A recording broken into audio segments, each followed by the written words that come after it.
Nigeria IMF के कर्ज के 3 अरब 40 करोड़ डॉलर अदा करके कर्ज से आज़ाद मुल्क बन गया।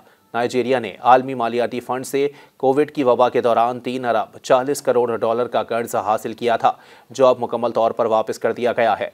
वॉइस ऑफ अफ्रीका की रिपोर्ट के मुताबिक कर्ज की अदायगी 30 अप्रैल 2025 को तयशुदा मुद्दत से पहले मुकम्मल की गई, जो मालियाती जिम्मेदारी और बेहतर कर्ज इंतजाम की एक मजबूत अलामत है।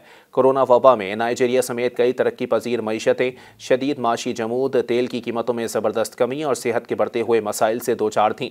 इन चैलेंजेस से निपटने के लिए नाइजीरिया ने आईएमएफ से रुजू किया और रीपेड फाइनेंसिंग इंस्ट्रूमेंट के तहत 3 अरब 40 करोड़ डॉलर का हंगामी कर्ज हासिल किया था। नाइजीरिया ने ये फंड्स सेहत आमा पर खर्च करने, कमज़ोर तबकों को तहफ़्फ़ुज़ देने और मईशत के कलीदी शोबों को मुस्तहकम करने के लिए इस्तेमाल किए। इस कर्ज ने कोविड वबा के दौरान नाइजीरिया की माशी तबाही को रोकने में अहम किरदार अदा किया।